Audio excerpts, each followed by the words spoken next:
पूछना चाहता हूं, ये सेकुलर का झंडा लेने वालों, इनसे पूछो, अगर उत्तर प्रदेश में मुलायम सिंह अगर समाजवादी पार्टी बनाता है तो वो सेकुलर बन जाता है। बिहार में लालू प्रसाद पार्टी बनाता है, वो सेकुलर बन जाता है।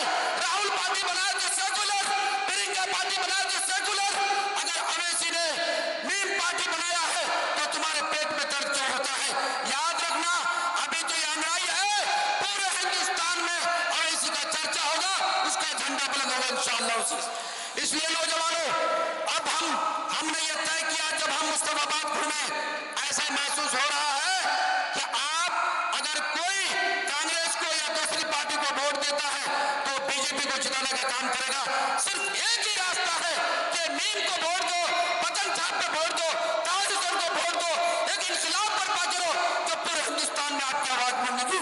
मैं ये चंद जुमले के बाद एक शेर के साथ अपनी बात खत्म करता हूँ।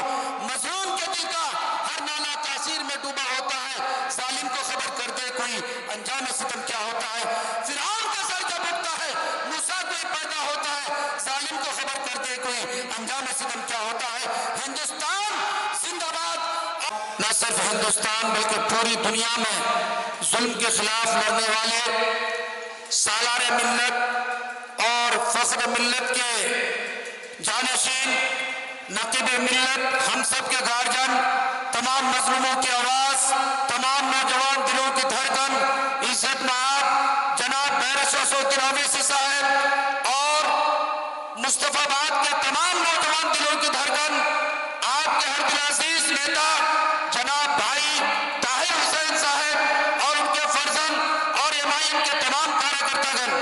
साथियों, हम लोग बिहार से आकर चंद बातें आपको बताने के लिए आए हैं। आपको मालूम है कि बिहार में जब एनडीए की हुकूमत हुई, आरजेडी की हुकूमत रही, तो कोई भी मुसलमानों के साथ न्याय करने का काम नहीं। हमारे बीच में इम्तियाज जलील साहब भी आ चुके हैं। शेरे महाराज जोरदार तालियों से इस्तकबाल कीजिए शेरे महाराज इम्तियाज जलील साहब। इंसाफ की बात चल रही थी तो इंसाफ नहीं मिला था, जब दक्कन से एक आवाज उठने वाली, जो सदन से लेकर पार्लियामेंट तक आवाज उठाने वाले बैरिस्टर साहब का कदम जब बिहार में हुआ तो बिहार में न्याय होने का काम किया। आज बिहार का मुख्यमंत्री किशनगंज सीमांचल जा करके ये अवैसी साहब के डर से विकास की बात करते हैं। यही मैं पूछना चाहता हूं, पिछले 10 सालों से हमारे मुस्तफा बाद में क्या हुआ?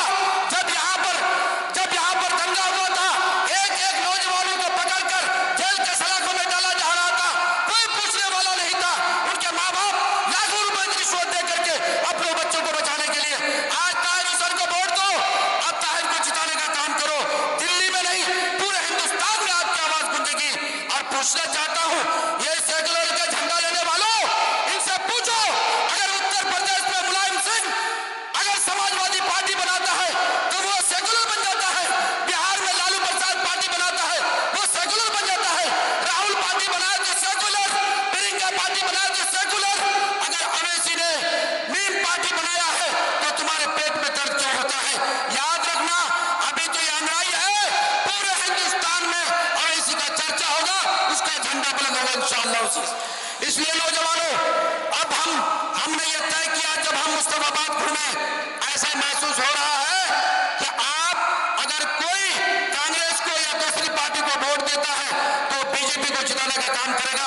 सिर्फ एक ही रास्ता है कि मीम को वोट दो, पतंग छाप पे वोट दो, ताज हुसैन को वोट दो, एक इंकलाब बर्पा करो तो पूरे हिंदुस्तान में आपकी आवाज बनेगी। मैं ये चंद जुमले के बाद एक शेर के साथ अपनी बात खत्म करता हूँ। मजलूम के दिल का हर नाला तासीर में डूबा होता है, जालिम को खबर कर दे कोई अंजाम सितम क्या होता है। फिरौन का सर जब उठता है, मूसा कोई पैदा होता है, जालिम को खबर कर दे कोई अंजाम सितम क्या होता है। हिंदुस्तान जिंदाबाद और हमारे अवैसी साहब जिंदाबाद, एमआईएम जिंदाबाद, मजलिस इत्तेहादुल मुस्लिमीन जिंदाबाद, ताहिर हुसैन जिंदाबाद, मुस्तफाबाद के तमाम नौजवान जिंदाबाद। सलाम।